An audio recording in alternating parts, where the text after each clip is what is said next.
আসসালামু আলাইকুম। অনেক ওয়েল্ডিং টেকনিক্যাল ট্রেনিং সেন্টার থেকে আমি মোহাম্মদ সাইদুল ইসলাম, ওয়েল্ডিং ট্রেনার। তো বরাবরের মতো আজকেও আমাদের একটা স্টুডেন্টের SMAW ইসমাও প্লাস FCAW ফিকাও দুটা কোর্স আমাদের কমপ্লিট। তো অবশ্যই তার মুখ থেকে আমরা প্রথমে তার পরিচয় নিব, প্লাস সে কীভাবে এই জায়গায় আসলো বা কীভাবে এই জায়গাটা চিনলো। তাহলে আমরা তার মুখ থেকে সর্বপ্রথম কি তার পরিচয়টা নিব। আপনার নাম? আসসালামু আলাইকুম, আমার নাম মোহাম্মদ আরিফুল ইসলাম আশিক। তো আপনি এই জায়গায় যে একটা সেন্টার আছে বা কিভাবে এই জায়গায় শুনছেন বা কিভাবে আসছেন?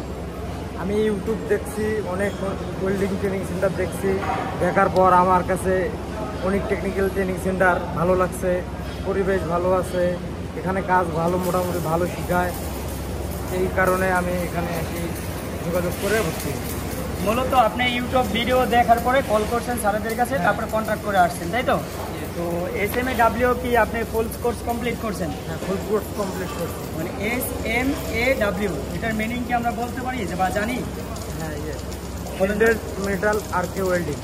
Shielded metal arc welding. Arc welding, হ্যাঁ। তারপরে FCAW, হ্যাঁ। Flux arc welding. Flux core arc welding, হ্যাঁ। এটার মিনিং আমরা মোটামুটি জানি নাকি? আর যেহেতু SMAW আপনি কমপ্লিট করছেন, মনে হয় কি আপনি এতটুকু স্যাটিসফাই যে আমরা এখন যদি একটা ডেলিগেটার আছে, আপনাকে যদি বলা হয় 3G বা 4G যদি আপনি ওয়েল্ডিং টেস্ট দেন, মনে হয় আপনি অ্যালাউ করবেন? আপনার মন থেকে কি মনে হয়? আমি পারবো ইনশাল্লাহ। তো FCAW যেহেতু আপনার কোর্স কমপ্লিট হয়েছে, আমরা তো FCAW আপনার টেস্ট নিতে পারি নাকি? এটার মধ্যেও কি আপনি বাইরে যেতে পারেন, তাই না? FCAW যদি আপনি টেস্ট দেন তাহলে কীরকম মনে হয়? সেটাও পারবো ইনশাল্লাহ। তো আমরা অনেকে তো মনে করলেন যে FCAW আর MIG মনে করি দুটো একই নাকি? এখন আমরা কি এতটুকু বুঝতে পারছি যে FCAW আর MIGর মধ্যে পার্থক্য কি? হ্যাঁ, এতটুকু জানি। MIG মিনিং কি বলতে পারি? Metal into metal, metal inert inert gas, metal inert gas, হ্যাঁ। Metal inert. তো MIG বলা হইলো কি যেটা সলিড ওয়্যার দিয়া করে নাকি? গ্যাসটা সেমই থাকবো, শুধু কি চেঞ্জ হইব কি সলিড ওয়্যার। এটার ভিতরে কি এটার ভিতরে ফ্লাক্স আছে, মানে ময়লা আছে নাকি? আর সলিড ওয়্যারের ভিতরে কি কোনো ময়লা আছে না?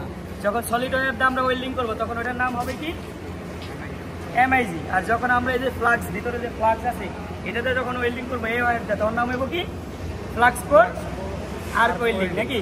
একজন আপনি জিজ্ঞেস করতে পারে আপনি কি MIG পারেন বা ফ্লাক্স কোর আর্ক ওয়েল্ডিং পারেন? এখন যদি আপনি সারা জীবন চিনেন যে MIG, ঠিক আছে, কারণ সারা জীবন যদি জানেন যে MIG এটাই MIG, মানে ফ্লাক্স কোর আর্ক ওয়েল্ডিং যখন কথা বললো তখন যদি আপনি না বুঝেন যে ফ্লাক্স কোর আর্ক ওয়েল্ডিং কি, তাহলে কি করতে পারবেন? তার মানে যখন ফ্লাক্স কোর আর্ক ওয়েল্ডিং বলবো তখন এটা আমরা কি বুঝবো? যেটার ভিতরে স্লাগ আছে নাকি, ফ্লাক্স আছে, ওটা কি ফ্লাক্স কোর আর্ক ওয়েল্ডিং। আর যেটার ভিতরে কোনো স্লাগ নাই, সলিড ওয়্যার, ওটা কি MIG নাকি? তো আমরা এখন মোটামুটি আপনি জবটা ফিল আপ করছেন, তো আমরা দর্শকদেরকে দেখাবো যে আপনি আসলে কতটুকু শিখলেন বা আপনার দক্ষতায় কতটুকু নিতে পারলেন বা আমরা কতটুকু দিতে পারলাম। তো আমরা একটা জব কন্টিনিউ করুন, হ্যাঁ।